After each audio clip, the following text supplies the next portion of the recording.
Oh my goodness, everybody. It's that time of the week again. Best time of the week. Back here, ELF Live, and we are, I believe, if Matthew Brethington's math is correct, 22 days out from ELF football. We've got a great show for you today. In a mere matter of minutes, we are going to be talking to the new quarterback for the Madrid Bravos, Reid Sinnett. Very excited for this. Couple minutes, stick around for that. After that, we've got, of course, the As Seen on Social segments. And then the signing center, Matt, where your expertise will be put on full display as we talk about some of the prominent signings. Then an interesting segment. I'm excited for this. Matt and I have both put together our top 5 contenders, teams that we think have a legitimate chance at being championship contenders in the 2025 ELF season. And then we've all seen the top 100 come out, right? And it's based on stats. Well, Matt, you've been a little bit upset with that. So you wanted to make some of your own top rankings, and you're doing it position by position. And we're starting off in this show with Matt ranking his top 5 safeties. That'll be at the end of the show. Very great show for you guys today. What's up, everybody in the chat? Matt, how you doing, man? I'm good. I stayed up for the NFL draft. Did a little bit more research into that one. I was watching some ELF tape during and talking to Danny Weber from Fourth Down Fiasco. So we were just talking balls. So I'm off to a good start this morning already. Breston, sleep deprived because he loves ball so much. Stay up till 5 a.m. watching the NFL draft, getting up to do ELF football. What's up, everybody in the chat? We're all linked on all of the platforms. Marcus is back. He had to hang out with his wife and kid the last 2 Fridays. Man, that sucks, Marcus. Sorry you had to hang out with your family, but now you're here hanging out with us, watching a little ELF Live. And then we got Will Lytle in the chat. Matt, do you know what he's talking about here? Have you thought about my question from a few weeks ago yet? Is that him being pissed off about his ranking in the top 100? I don't know. I don't know what question. You can message me again. I don't know what it is, but I love Will Lytle. Big fan of Will Lytle. He was top 10, right? He was top 10 in the whole league. Yeah, he's a baller. Will, tell us what your question was, and we'll get to it. But, guys, without further ado, we've got a new face in the ELF that we're all very, very excited about. Coming to us live from Madrid, Spain, Reid Sinnett. Rhymes with in it to win it. Here we go. Reid, welcome to the show. Thanks for having me, guys. I'm excited to be here in Madrid and also excited to be on the show with you two. Here we go, man. We're pumped to have you. Hey, what's the air conditioning situation at your apartment? You got air conditioning down there? I know it gets hot. Yes, we've got great air conditioning, and that was actually something I was concerned about, when they were talking about housing and things like that. So the way that they're taking care of us from our little apartment complex and stuff like that is fantastic. I don't know if you can see, I got my golf clubs ready. That's how I'm spending my afternoon today. There's not much to complain about for me here in Madrid. There we go. If you got air conditioning, you're in good shape, and then you got your golf clubs as well. If anybody has any questions for Reid, feel free to put them in the chat. Reid, there's so much that we want to talk to you about, but I got to start off with kind of just a crazy question. You played with Tom Brady in Tampa Bay when you came out of college. Okay, can you just talk a little bit about that experience, being in the same room around the GOAT, anything that you learned from this guy? How was that? I mean, it was a huge part of my development, and just being able to be in that same room and listen to the way that he tried to absorb and learn a new offense and a new system, the way that he communicated with coaches and his teammates. And I will say one of the most amazing things that I've ever seen is how everybody in that building believed that they could win a Super Bowl just because he was in the building. And he handled that with a lot of grace, and he was as great as everybody imagines he would be. And that kind of made, I was a Peyton Manning guy growing up. So, being around him I wanted to hate him a little bit, but he was as good as everybody pictures. One of the things that I learned from him most was, during lunchtime, I was going in to watch tape and watch practice and try to learn. And he came in the first day of lunch, and I think he was a little disappointed to see that I was in there, but we watched some tape together. He had me run the clicker, and he's like, "What are you doing, dude? Figure it out." And so he taught me how to run the clicker, how to watch tape. And, you take some of those little things for granted. And I learned so much from him and Blaine Gabbert and Ryan Griffin. And it was a huge part of my development for sure. Yeah, man. I mean, that's just really, really cool to be able to have that experience and exposure as a part of your development process as a quarterback. And we'll get into you coming to Europe. You were just telling us off camera, this is technically your first time in Europe, obviously your first time in the ELF. But I'm really interested about your football career, because when I look back, you only started 1 year in high school, and then you only started 1 year in college. But when you got these opportunities, it seemed like you really, really took advantage of them. Can you talk a little bit about that experience of kind of having to, I guess, wait your turn, wait for your opportunity, and then maximizing those opportunities? It's somehow become the story of my career, and my favorite thing in the world is getting to play. And it's really frustrating when you get some scout team reps and you don't get a chance to go play on Saturdays and or Friday nights even. And um, for me, it gave me opportunities to get better behind the scenes though, and I took those reps that I got very seriously. And I think that's why I had success in the NFL, whatever you call that success, right? For me, it was even being able to stick around for multiple years. And I think that approach of I'm going to take advantage of all the reps I get. I'm going to, maximize the opportunity that I get by utilizing all the resources that I have. And for me, my dream is always just to be the guy, to be able to play. And I did the UFL and the XFL as well. Kind of got told by coaches that that was going to be the situation, and it was not. It wasn't very professional in my opinion. And so now getting a chance to be here and get all these reps at practice and get to connect with these guys, it's very fun and very exciting. There we go. So that brings us now, to you getting in Europe. And we've got a couple questions in the chat about that. But Matt, I'll let you go if you have a question first. For sure. So you probably have the most experience for any quarterback to play in the ELF. You were in the NFL for a couple of years, you bounced around the XFL and the UFL, and now you've been kind of ordained as Andrew Windinger's next quarterback. He's had a couple MVPs in the last few seasons. This is your first year in Europe. You've got a ton of pressure. How are you dealing with that pressure so far in the first few weeks of training camp?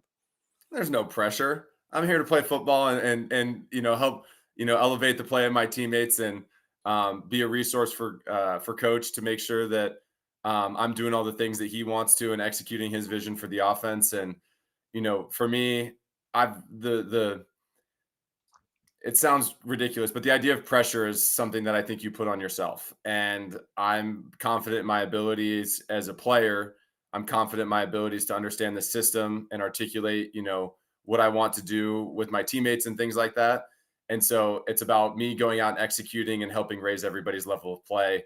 And, these guys on this team feel like this is the best team that Spain has ever had. And so for those guys to have that level of excitement makes me feel truly honored to be the guy that is going to be the quarterback for this team and hopefully lead these guys to something that a Spanish team's never done before. Look, this guy's a pro. He feels no pressure. Ice cold. Okay. Ice cold. We've got a question from the chat from Jamal Clay, Athletes Forum podcast. Does a lot of good stuff in ELF football. Which European/homegrown teammate has impressed you the most during training camp? Anybody jump out to you?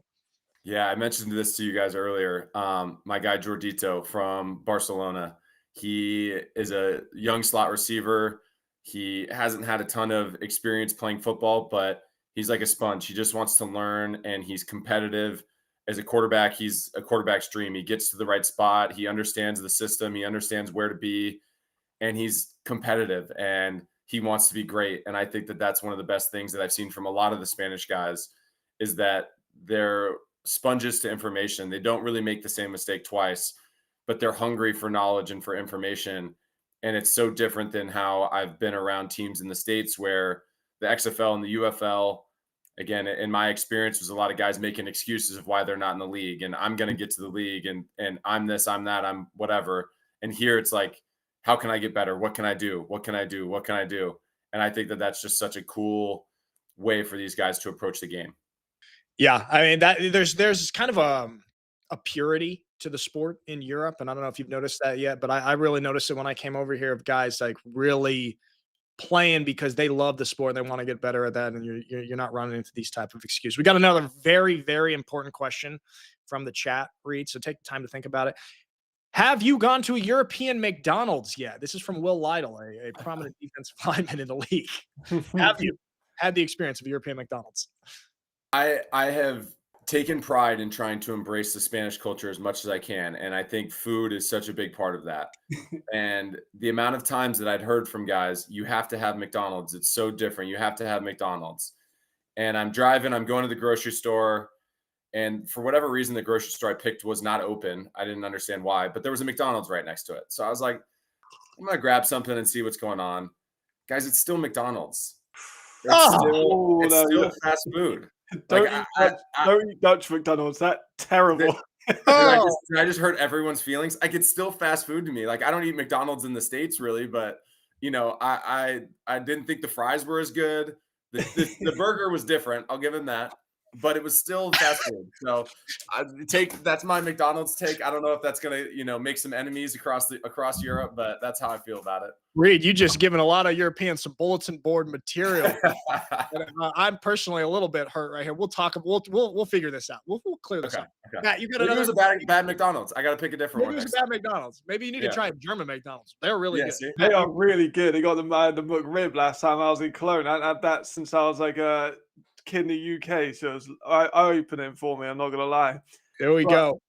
Go ahead, Matt. The offense too, because we talked about this a little bit. You got 5 E's on offense, and all of them are the first time being an E in the ELF. Is that inexperience worry you a little bit, or is this just full power, 40 points a game, shootout kind of style, fun offense that we kind of expect with Andrew Winding, our offensive coordinator? Well, Matt, I know you know football well, and the point of the game is to score more points than the other team. So if that means we're going to win 7-6, then that's what we're going to do. If it means we got to win 70-68, then that's also what we got to do. So, I think that there's a little bit of having to, put some of those plays together and make sure that we can score points and outscore opponents. But I mean, it's been impressive to see how versatile some of our guys are, being able to play multiple positions. They have different skill sets, and there's some guys that are really talented football players. And the more that we can refine, some of the minute details and things like that, I think we're going to be in a good spot. And again, I mentioned this to you guys too. I don't have anything to compare it to necessarily, but I've been impressed with the level of knowledge and the level of talent and versatility I've seen from a good handful of the guys. So, Reid, this is interesting. This is also a question from the chat, and then I'm going to add on to it. It's from Marcus. He says, is there a language barrier when trying to play/lead in Madrid? And I'm curious about the leading thing, because I watched an interview that you did maybe a year ago on YouTube when you were talking about being a backup in the NFL to different quarterbacks, with Tua and then with Jalen, Gardner Minshew. And you talked about how there was kind of different approaches to how you supported those starters and kind of what your role was. And I'm wondering, how do you navigate that role when it's a little bit different team by team? Because when you're on the field, like starting, you're of course going to just your goal is to perform at the highest level football wise. But when you're in the backup position, it's a little bit different of how you add that value. Can you touch on that a little bit? Yeah, 100%. In the NFL, it's totally different, right? If you're the backup, you're not getting any reps, and nobody in that organization wants you to play because Jalen Hurts is the guy. Tua is the guy. And if they're not playing, it's because they're injured or something's wrong. So they don't want you to be on the field, but you can do a lot of things to help them maintain their confidence and provide perspective. And there's so much that goes on in the chess match of the NFL that, providing a little bit of a 2-minute insight or something that on game day, you can give them a quick reminder to help them not, have to process everything is where you can add value. As a starter, and especially in this type of environment, I think that that's where my leadership style has always been at its best. And so being the guy that people look to for questions or for insights or, I'm very much a positive reinforcement kind of guy. So as we have players that make mistakes or, I throw a certain type of ball, I'm like, hey, here's what I'm thinking. Like, can you do this or can you do that? And if it's not something they're comfortable with, I have no problem with adjusting my game. But, there's some things that have shown up already where Andrew kind of goes, hey, this is Europe football, right? Stay a little bit longer on that read, or just because they're in this doesn't mean you have to check it down so fast, or things like that I've been taught in the NFL. So I'm excited to see how some of that stuff pops up and what kind of plays we can make, playing a little bit of a different style of the game. Yeah, it's interesting. There's always a little bit of an adjustment when you come to Europe. Matt, you got a question? Yeah, you mentioned Ryan Griffin when you said about Tampa, and First Time Magazine just mentioned it on the thing as well. Ryan Griffin has played in Europe. He was in Italy last season with Venezia Scorpions, and you also just mentioned your play style, which kind of ties into this question really, really well. Tape on you is quite limited, and throughout this whole off-season process, you've been kind of rising up through quarterback rankings as people discover more tape and find out more about you. What is your evaluation on yourself? Like, how would you break down your tape to someone that isn't aware of you? Yeah. I'm going to give you a little bit of an arrogant answer, I think. Good. But I think if you watch the only game I started in the NFL, I think that is a good summation of who I am as a player. And I think that when I got an opportunity to play in a game on a call sheet that was designed for me, that's how I performed. And when you look at some of my other preseason tape, when I was in Philadelphia, it was like, hey, we're not going to do the things that you've been doing really well in practice because we don't want to show this type of stuff. That's a philosophy by offensive teams or coaches at the NFL level. It's not necessarily, it doesn't bode well for quarterback development, but it is good from the smoke and mirror standpoint of what they're trying to do to win football games in the regular season. So if you watch the one game that I started with the Miami Dolphins, I think that that's a lot of how I play. I move the ball in different ways, drawing guys off sides, making plays when things break down. I'm not necessarily going to beat anybody with a zone read, but if the play gets extended, I'm confident in my ability to be outside the pocket and make plays. Now, I do have a good Ryan Griffin story. So Ryan was a really good mentor to me in Tampa Bay. And I'll never forget, we're sitting watching tape and he kind of told me a little bit about his journey and how he got there. And he's like, the third quarterback is a unique thing in the NFL. And he said, you have to find ways to add value because you're not going to be on the field. He said, if Tom asks you to go get chicken nuggets for his kid's birthday party, go get chicken nuggets for his kid's birthday party, right? You just kind of have to be there to support the group. And sometimes that might mean doing things that don't feel like they're part of your job description. And Ryan was really good to me on that standpoint. And he called me about his experience in Varese. And he set me up with their general manager at Varese. And I was asking him about this experience. And he's like, you should do this. You should do this. And that season didn't really quite fit what I wanted. I wanted to get paid a little bit more than they offered me. So it didn't work out. And he called me like 2 weeks later and he's like, what are you doing, dude? And I was like, what do you mean? And he's like, are you going to go play or not? And I was like, well, I want to. And he's like, I'm going to give you Andrew Weidinger's phone number. If you don't go do this, I'm going to come to your house and punch you in the face. And I was like, oh, okay. You really mean that? And he's like, yes, it's the best thing I've ever done. Like, you have to go do this. And so, he was a big reason why I'm here. And we went back and forth, a couple of weeks ago about what his favorite places are in Portugal and where he traveled and stuff. So Ryan's awesome. And I'm really grateful that he kind of helped facilitate this experience. That's good. And I'm glad you didn't get punched in the face by Ryan. To Europe. Speaking of Andrew Weidinger, he is kind of he's one of the gurus of offense here in the ELF. Really great reputation. How has it been working with him? I know you touched on it a little bit on some of the adjustments that you had to make coming to Europe, but in general, how's it been with Coach Weidinger? I love his creativity, and I think he and I see the game very similarly. And so it's going to be fun for us to sit down and game plan together and talk about how we want to attack opponents. And we've already had some of the conversations of like, what are we good at? What are we not? What are we going to be? Who is our talent and what kind of team do we want to be? And that is the chess match that I love about this position, about this game. And so I think that watching from last year, Ryan did something that's different than everybody else, in my opinion. And so he being our head coach and the way that he approaches me and my expertise and things like that, I think has been really good. And I had bad experiences with coaches that didn't like my experiences and maybe sharing like, hey, well, I've done it this way. Like, what do you think about that? And they're like, no, we're doing it this way. And Andrew's kind of like, what do you want to do? And I'm like, well, what do you think? He's like, you tell me. And so that kind of like, detail about routes and being able to go to what I'm comfortable with and what I've experienced versus like, you have to do it my way.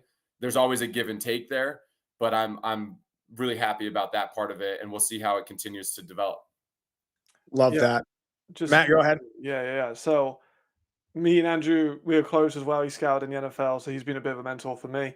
And me and him talked in the offseason about him wanting a quarterback with a little bit of NFL experience because of the importance of the playbook. You've had experiences with several NFL playbooks. Is Andrew running an NFL level scheme? Or do you think is that something we're going to see in ELF? Just this comprehensive, just all-out offensive unit that's just so much more elevated than anything else we've ever seen?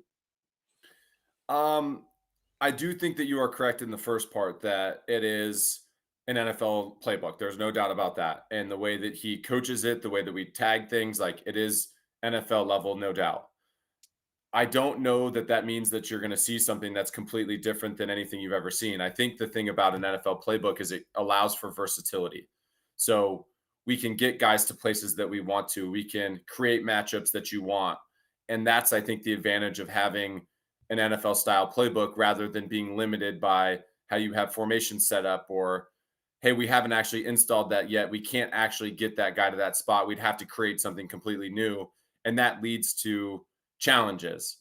But when you shift in motion and you have these things like you can start in a formation that you start in every week and use a motion to get to something that's completely unique, or you start in something completely unique and get to something that feels like your basic, day one install stuff. So that's where I think the advantages of an NFL system come in. And then that's again where creativity wise, he's going to be ahead of everybody. I shouldn't say it like that. Where in the past, it seems like he has had an advantage because of how he's designed things. And that's the part of the game that I love. So I would imagine that every week, maybe we have one or two plays that you kind of go, oh, where the hell did that come from? And I think that's kind of the fun part about this. Love it, man. This man is a wizard. Weidinger is a wizard. Love watching his stuff and excited to see you run it. All right, last serious question for me, and then I have a kind of a stupid question. We're doing our contenders later in the show, our top 5 contenders. Should the Madrid Bravos be in this conversation as championship contenders for 2025? I said it earlier, and I just got chills as I started to talk about it. But these Spanish guys are believers in themselves, and I think that gets you so far. And I don't know if we're going to be the biggest team, if we're going to be the fastest team, if we're going to, be in a position that we're one of the most talented teams. I have no idea about that, but I'm confident in our ability to game plan and put our team in positions to have success. I'm confident in my ability to execute and be consistent. That doesn't mean that I'm not going to make mistakes, but I think that these Spanish guys believe, and that's the thing that stuck out to me the most the first couple of days that I was here is the way that they talk about each other, the way that they love each other, the way that this is a brotherhood that I don't think I could compare to anything in the US. Like it really is something that's unique. And I think those are things that make a great cohesive team, whether or not you have ups and downs. That's a group that if they catch fire at the right time, you probably don't want to play a team that's got great cohesiveness. Love that. Matt, if you got any more football questions before I ask my stupid question? I'm pumped. I can't lie. I'm excited. My last thing, right? The offensive line. I really like the Spanish offensive line. Some people think that's a bit of a weak point. Just what's your feeling so far? I know you can't say too much, of course, but I really do think they're underrated, and I think people going in with less of an expectation on that unit. What do you think of the offensive line? Just the first couple of weeks into process. That is a group that I've been very, very impressed with. KBR left tackle is strong and athletic. Yasir is one of the freakiest athletes I've ever seen on a football field. He's like 245 pounds. He's jacked and he's playing guard and he's moving people. I'm like, what? This is unbelievable. And then Carlos Carrasco is as fiery and passionate as anybody I've been around. I mean, the way they communicate. Brennan, our guard, tackle, he's versatile. He's played multiple positions. He's strong. He's passionate. Like they communicate well.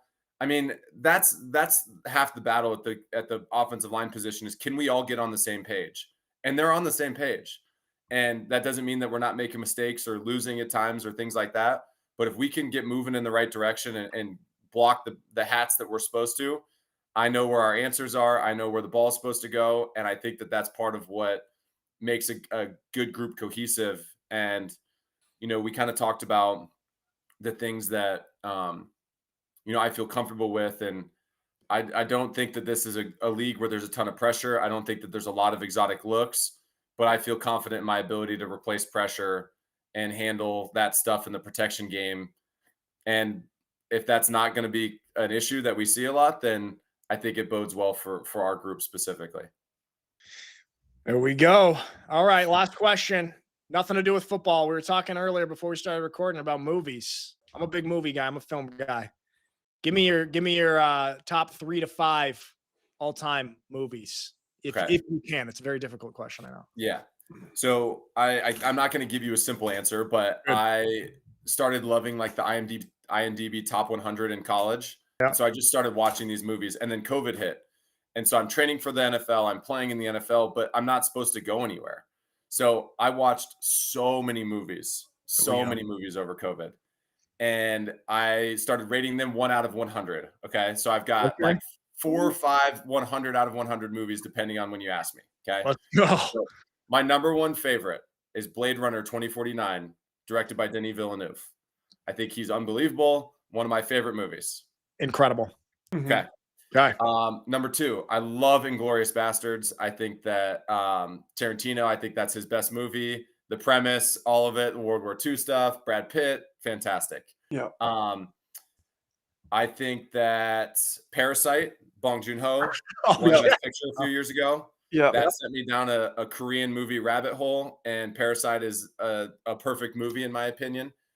I've got a really weird one that I don't necessarily recommend very often, but Portrait of a Lady on Fire is a French movie. It's a love story about a woman who's about to be married off, and there's a portrait artist who's coming to paint her to send her off. And it's a beautiful movie, not a ton of dialogue, but the way it's shot and stuff, I think is unbelievable.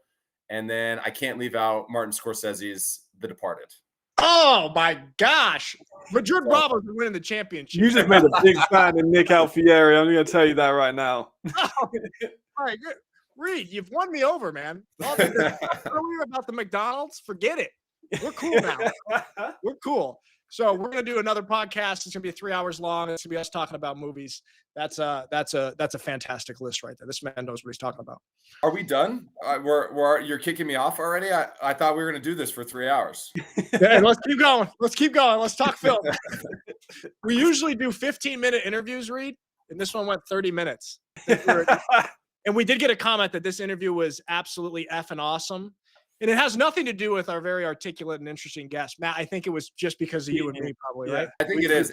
It's mostly Matt, and the fact that we didn't get to World War II history, I think, says a lot about our personal restraint. Yeah. But we can debate that in our 3-hour movie / World War II podcast. Things got heated in the pre-show. I'll leave it at that. We got each other's necks a little bit, but I think we made it through the interview without getting too personal, which is good. We're gonna be all right. All right, we're gonna have Reid back on multiple times, Lucas. That's our producer. But make sure we schedule that. Reid, brother, thank you so much for talking to us on ELF Live. Absolutely fantastic interview, brother. Good luck this year. Thank you very much, Reid. Thank you for having me. Anytime you want to chat, I'm available. There we go. Hell yeah, pleasure, brother. See ya. Oof. Well, Matt, I gotta update my contenders list. Yes, that's why he's number 1 on my quarterback list. People were doubting me. They were saying he hasn't even played in the year. That's why he's number 1 on my quarterback list. Well, yeah, I'm a Reid Sinnett fan. Just all the movies you're a Reid Sinnett fan. To win it. Big time. Matt, because I'm always like, oh, new quarterback in the ELF, never played in Europe. He's Ben Holmes 2.0 to me. Like he's gonna just kill it right from the beginning. And him and Weidinger, my God. Okay, all right. When we get to our contenders list, just cut me some slack a little bit later. Okay. I've had a change of heart. All right. So that was a fantastic interview. Went a little bit long, but very enjoyable. One of our favorites, right, Matt? Absolutely. Oh yeah, absolutely. Yeah, I'm a big fan. He was already at the top of my board, but it's always great to hear from someone that you have watched so much tape on. Yeah. No, awesome. All right, let's move on to our next segment here, as seen on social with our $1 billion graphic right there. All right, Lucas, throw it up. We've had a couple good posts on media days from the Hamburg Sea Devils. Man, I was saying this. It's so crazy. When you look at footage from a media day, a team can look so impressive and so good. And it makes you forget that they're going to win 4 games this season. What Carl Kitch is going to be pissed off at you. Michael Leon, though, MVP of the league, according to Carl Kitchens there showing off the red threads. Yeah, there we go. But we've got the Surge one coming up as well. And Big Surge fan here. We got a shout out to Svenja Sabatini, who does the Surge media work right here. This is sleek and sexy. I always these media days are always a little bit awkward, like for players when they ask you to scream, or you try to come in and you flex and you scream. I saw some outtakes on there. It's just so awkward, bro. Riley scream killed me. Riley scream. He had to warm it up.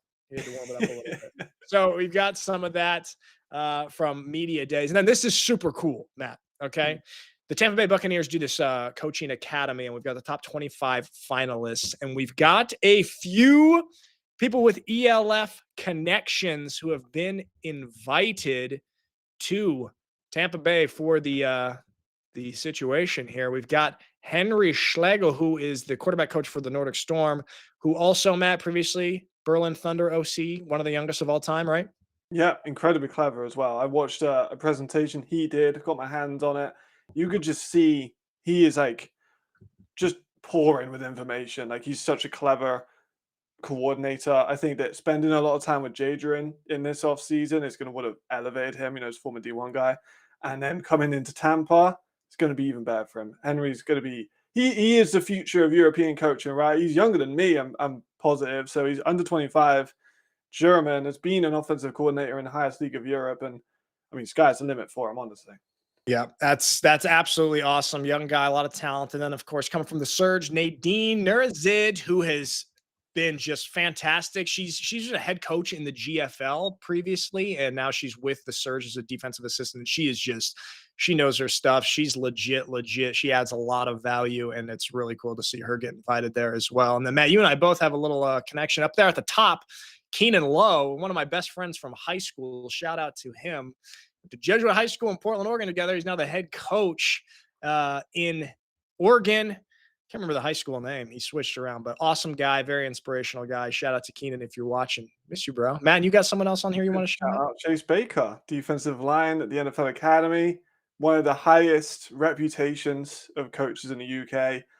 Literally, I've never heard a bad word about Coach Baker, so I'm really, really happy. He got his opportunity, and he's done a lot to grow just a UK game in general. So I'm really, really happy for him. If he's watching this, which I'm not sure if he will, but shout out to Baker. Really happy for you.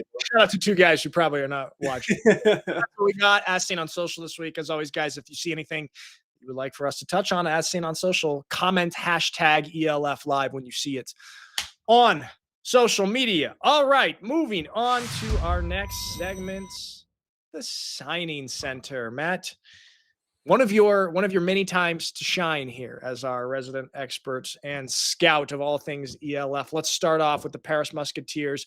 Mamadou Sy returns to the squad, 32 years old, the Frenchman. What do you got on him? He's a big boy. He's a big man. He's a big man, 6'5", just a shade under 290 pounds. Strong hands. You can see he just puts all of that mass into his hands, and he can really, really move people. And that's important for the run game. I do think that he is going to be the guy in the middle, takes a lot of double teams, offers a ton of experience. You know, he's been with the Galaxy, he's been with Paris for the last couple of seasons. He needs a little bit more burst off the line, but as a pure run stopper, he is just what you need. I think with the Paris defensive line rotation, you know, they do now have an American at defensive line as well with a Madoodle. So I think Mamadou is going to have a good place in this. Keeping him fresh, affecting the run. It's going to be very, very important for Paris going forward. Okay, I'm curious. We're going to talk about Paris perhaps in the contender section a little bit later. But moving on to our next one, Raiders Tirol sign Miche van der Kerkhoff from Belgium, 25 years old. Another big man here. Matt, what do we got? Another big man, but very different to Mamadou. He is an inside guy, can play a little bit outside, but he's going to be playing between the three. And he's not a nose because he's not big enough for a nose, but he's fast off the line. He has quick hands. He's very big. Lateral mover. You can see this footwork is excellent, honestly. I don't think he has the most elite strength if he's playing in the interior. He's not a guy that's going to separate double teams very much. But as a pass rusher, he is effective. Stats don't tell the whole story with his pass rush. With Potsdam, with New Yorker, he's been effective on the interior defensive line. He can spread out to the exterior defensive line as well. I think it's a good sign. I like the versatility with my defensive lineman, and I think that he has very high upside. He's still young too. He's only 25 years old, so excited to see what he can do in his debut in the ELF. Okay, there we go. And next one, we've got close to my heart, veteran defensive back, Pepe Della Vecchia. He is returning to the Surge. So he played for the Surge in 2023, got injured, so only played 5 games. Did not play last year. I had the privilege of playing with him for multiple years back in our GFL days. Good friend of mine. But Matt, let's hear your analysis on my buddy here. There we go. So you can tell me if I'm wrong here or not. All right. So he's a hitter in a box. He has a wealth of experience, like you said. You just laid out his career, but he's played in Schwabich, he's played in Milano, he's played in Parma, he's played with the Surge before. He's a solid ball tracker, but his big thing is his intelligence. You can see him dissecting the plays, reading emotions, calling over defensive players to move over. Very active player before the snap, which I really, really love for my safeties. He is, he's just hit that 30 mark. I don't think he has the most elite speed. He's not the biggest guy, standing at 5'9", 185 pounds, but he's kind of like that dog that just will missile through offensive linemen to try and get to the running back. Yeah. I'm a fan. I think that he's a very good player. I think he's a solid safety for the Surge. Well, I think he's going to be playing a lot, like kind of roll down in the box, but he's a little bit of like that outside linebacker, Sam sort of position for them. But I think you're right there with a lot of the analysis. He's always just been so impressive to me with how he tackles, how aggressively he tackles, how little he cares for his body when he goes in and tackles. Sometimes it worries me, but very impressive. And I'm happy for the Surge to get him back. Also, I would say top 1% chemistry guy, locker room guy, just vibes. Guy brings vibes. So Pepe Della Vecchia back with the Stuttgart Surge. All right, going out east to the Panthers, and I'm going to butcher your name. Everybody calls him, though, Larry Orlovicius. He's played previously Sheffield University, man. The Sheffield Giants and the New York Lions. What do we got here? There we go. Lithuanian. I'd shout out my Baltic Wall, which Carlos Bruins effectively nicknamed it, which I absolutely love. By the way, the Baltic Wall is the best name for a defensive line unit we have so far. ELF veteran, played the Raiders a little bit with the Enthroners last year. With the Raiders, he didn't pop off statistically. Had 3 games with the Enthroners, and he really did make an impact. So excited to see what he's got this season. He is a high motor player. Like, he's going 100 miles an hour from the snap, not stopping until the whistles. Even the echo of the whistle was what we call it, plays to the echo of the whistle. He's aggressive and effective in the run, hits the gaps when he needs to. Not elite off the line of scrimmage, but has that power and that strength, just that well-rounded ability to be effective for the Panthers. And I think he's going to be very important for them because they did have, there's a bit of a caveat with the Panthers. Now I'm going to annoy some Polish fans here, but they had the #1 run defense, which I think has an asterisk by it because they had the worst pass defense in the entire league. So teams stopped running on them because they could just pass on them. So the stats are a little bit inflated, but I think he's going to be able to help on both sides of that. I think he's going to be very effective for them. And there we go. That is our signing center for this week. And before we move on to our next segment with the contenders here, just a couple things from the chat. Marcus says to you, Matt, just to rally up, Sin VP. Okay, we're getting a new campaign slogan. We had Ben VP, we had Glenn VP, we had every other sort of VP. Sin VP. I like Sinnett to win it, which is what he said, which for me, remember how to properly pronounce his name. It's not Sinnett, it's Sinnett. Sinnett to win it. Always remember that. Marcus also says, what's the status with Geyer? And Mike Mathis says, Geyer back to the Surge, and we going to be champs, baby. Interesting. We'll see what happens with Lewis Geyer. What's going on with Lewis Geyer, Matt? What do we know? That receiver core would be interesting. Maybe he's being tempted away by the teams. I don't know. I'm going to leave speculation a little bit. I don't know. I do believe in the recruiting power of Jordan Newman. Get your claws in you. It's hard to leave. I'll tell you, it's hard to leave. I know from experience. All right, let's move on to our top contenders here. So, guys, Matt and I have both put together 5 teams that we believe to be contenders or realistic contenders for a championship this season. Each of us have 5. All right, let's bang through yours first, Matt, in order 1 through 5. Then we'll do mine, and then we'll fight about it if we need to. Okay. Right, I'll be quick. So, we're going to start off with my #1 team in the league so far, which is the Vienna Vikings. I think they have incredible depth everywhere. Franchise quarterback, franchise running back, amazing homegrown receivers, an amazing offensive line, D1 guys coming in. It's just a masterful squad building, as I said on our preview at FIBO. I love everything about Vienna. #2, Stuttgart Surge. They are looking incredibly balanced. They've got a ton of talented players. They lost a lot, honestly, during the offseason, but they managed to regain a lot of that. They get someone like Geyer in, it could move up to #1. We'll have to wait and see, find out. Number 3. See, I'm glad this one's aged well because I've got the Madrid Bravos. At number Aged 3. well. Everyone knows I was hot on them because I like the Spanish talent. I like the offensive line. I liked Reid, and now I like Reid a little bit more. I'm happy with them. I think this offense is going to be such an explosive unit. Could be the best offense we've ever seen in the ELF, potentially. Number 4, Nordic Storm. 2 MVPs, ton of talent from Sweden and Denmark, underrated receiver core, great running back, great quarterback, amazing defensive back unit as well. Some potential superstars like Jordan Denmark Heath, who we haven't seen yet, but could be potential player that they go after. A lot of upside to this new franchise. And then Ryan Fire, of course, back-to-back champions. Makes sense they'd be in the conversation for the team this season. They lost a lot, but they did reload. They got Chad, great quarterback. Still got a lot of offensive linemen. Weinstock, Nick Veens. They got Sven still. They got Hullenhoek still. So they got an amazing unit. And I think this is going to be a different, we've always said about different fire, but still great fire. And I think that is still the case with number 5. Okay, there we have it. That's Matt's top 5 contenders. Unfortunately, Matt, we have a lot of crossover. There's a great picture of me with a, from the FIBO getting ready to say some nonsense right here. Here's my top 5. Of course, and everyone's going to bash me for it. Stuttgart Surge, number 1. Too much continuity, too much history, too much firepower. Everyone on the coaching staff is back. I know Matt, you said lost some key guys. I feel like they were able to kind of replace some of those positions. Feeling really, really good about the Surge. Offense and defensive line, top of the league. Going to be tough to beat. Then Vienna, number 2. Disappointed in the championship game last year, but hey, give me Ben Holmes, Coach Kalaikai. We got the head coach and quarterback continuity. I love that. They're always going to be in the conversation. I think they left last season with a bad taste in their mouth. Give me the Vienna Vikings to be in that conversation seriously. Then I've also got the Rhine Fire as well. Little bit, I won't say scary, but intriguing having a new quarterback there. But Chad Jeffries, all right, this man is a father of 2, and we talked to him at the FIBO. I feel like he's really going to just be able to step in right there with Coach Tom Sula in that situation that they got. They're still going to be in that conversation. Then I've, of course, got Nordic. It's hard to leave him out.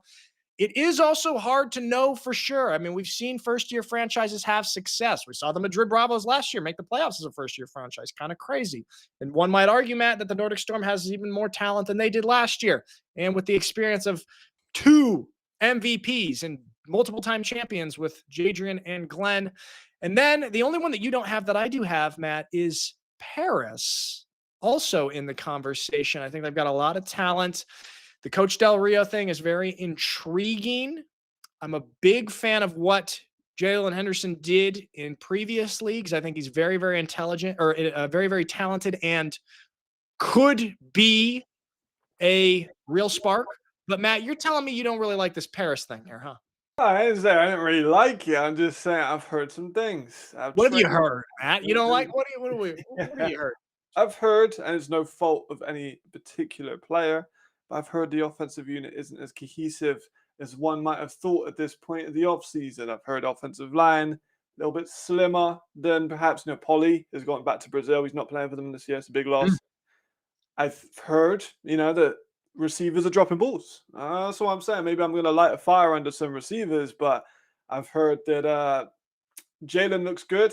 Offensive line, bit worrying. Receiving targets, maybe not been pulling that weight. So I'm interested in that one. But you don't have Madrid on yours. I don't have Madrid, which I deeply and painfully regret after talking to Reid Sinnett.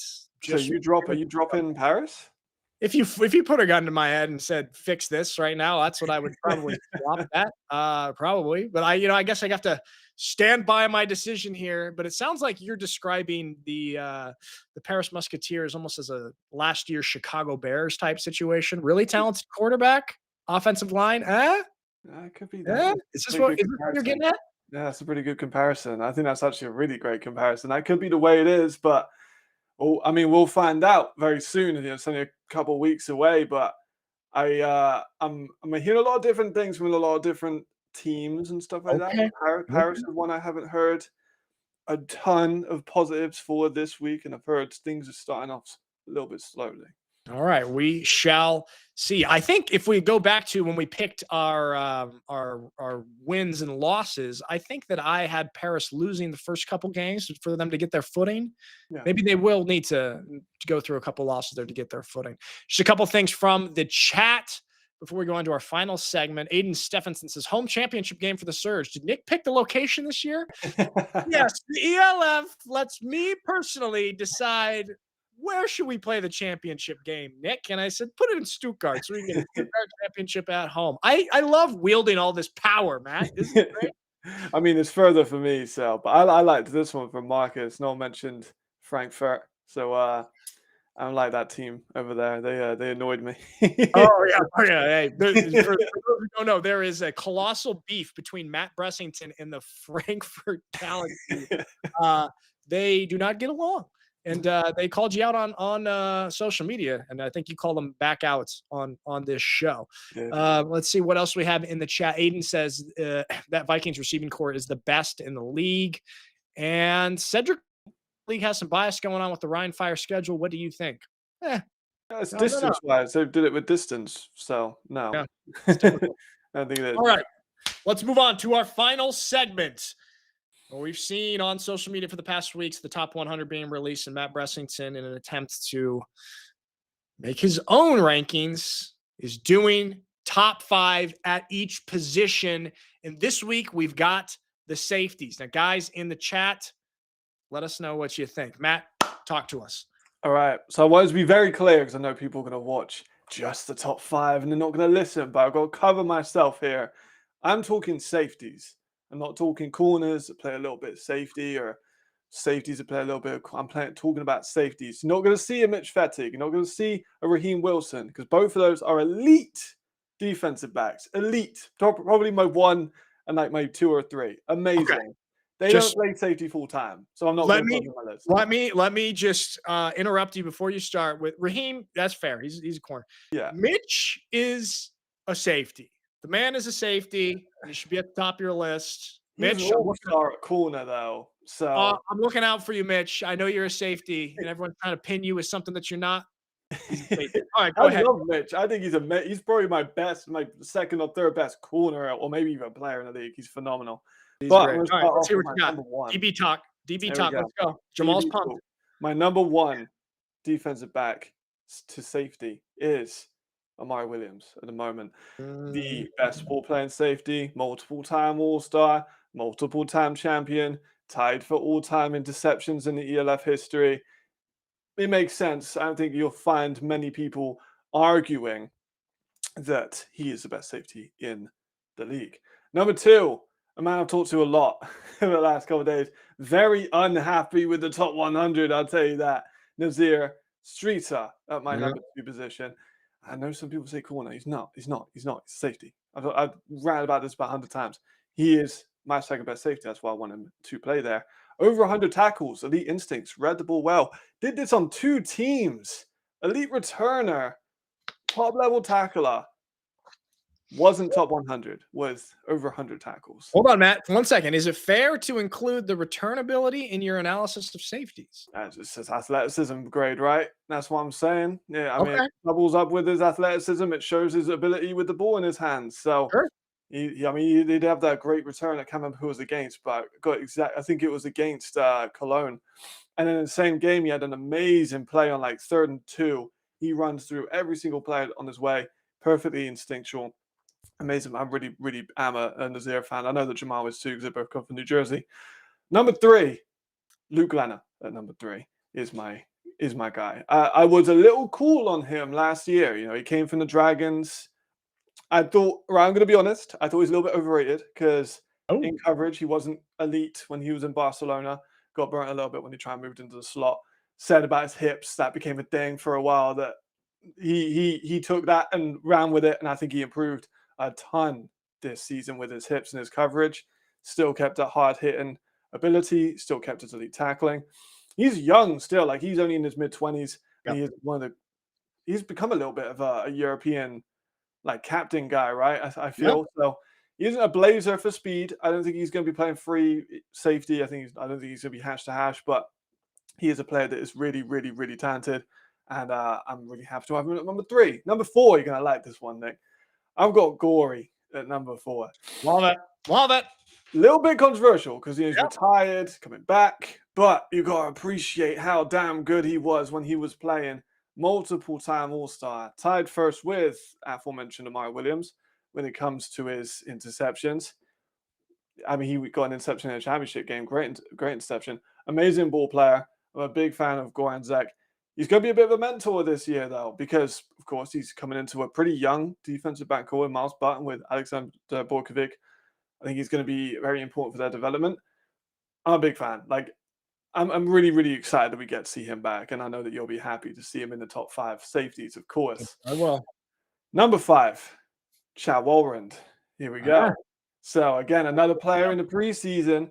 A lot of people jumped on my tier list saying, oh, you called him a role player. But in that video, I said that he could be the starter and an elite player if he remains healthy. Guess what, Nick? He remained healthy this season. Became an all-star, a late returner as well. We're going to faction that in. Blazing speed, great hips, can move around to nickel and corner. I think he is best at safety, personally. Did a whole video project about that. He needs to work on getting the ball out, ripping the ball out when it comes to contesting catches. Big fan of him, though. But here's a big and important thing. This safety class is incredibly stacked. There are so many players that could come out of this, and I'm going to light fire under all these guys. Any one of these guys could lose their spot like that. You've got In Yang, who's coming in, who's a phenomenal player. You've got Cole Coleman. You've got Maddox. You've got other players that are coming through that are just going to surprise us. Maybe Amani Dennis might play a little bit safety. I've heard he's playing at corner. I've heard he's playing safety, so I didn't include him. Mitch could play full-time at safety and make this list invalid. But sure, there is a lot of players coming out of safety, and all these guys kind of need to watch their backs a little bit. Otherwise, they're going to drop out of the top 5 very, very fast. Very competitive position. Jamal in the chat. This is his top 5. 1, Omari. 2, Nazir. 3, Mitch. Fedig. 4, Glenna. 5, Divine Buck. Ooh, look at that. Divine plays more corner than safety, if I'm not mistaken, but I'm a massive fan of Divine. With difficult part with safeties and corners, oh my God, the corners this year are crazy. Absolutely crazy. Like, you'll see Shannon Streebling again, corner, Manny Dennis, corner, Divine, corner. Like, oh my God. When I do this top 5 for corners, it's going to be so mentally tough for me to do that. It's going to be hard. It's going to be tough. Hey, Lucas, we got to get a graphic of Matt's top 5 safeties so you can put on social media and that he can get flamed or praised. We've got to put the first bit, though. Matt, we've got to put the clip of me saying that. Oh, Matt, you got to live with your choices. If you decide someone's not a safety, you got to live with it. Part of the process. All right. Hey, that's we went a little long today because we had a great long interview, but that's a fun show. Guys, What? Cyrus Gelvani says the surge linebackers are not looking good. First of all, Gelvani, are you not related to Saison? Is that not Saison Gelvani is a great linebacker. Also, they've got fantastic homegrown linebackers. Lewis Bach, Nico Knoblau, aka Nico Bang. These guys are underrated linebackers. Put some respect in the surge linebacking core. Okay? I mean, it's probably the weakest area of their team, but it is still a good unit. But I don't know. I can see what they're going with. But I'm a big Sasan fan. But I don't know if he's officially signed yet. No. That's true. Maybe you're right. All right. Okay. I wonder if Gelvani is if this is just a coincidence right here. Maybe. All right. There we have it, everybody in the chat. That was a fun one, guys. First down, Mag, Jamal, Marcus, Cyrus, Mike, Aiden, whoever we're missing. That was a good one. Aiden, great show. Aiden says, great show today. Do longer interviews more regularly. We will if the interviewee is good, like Reid. I mean, the guy's got to give us something, right, Matt? You can't just be dead on the interview. Being interviewed is a skill that needs to be practiced 100%. So if we catch fire with a guest like we did with Reid today, he gave us a lot of stuff, we'll go for an hour. Absolutely. Okay. So that's what we got. All right, everybody.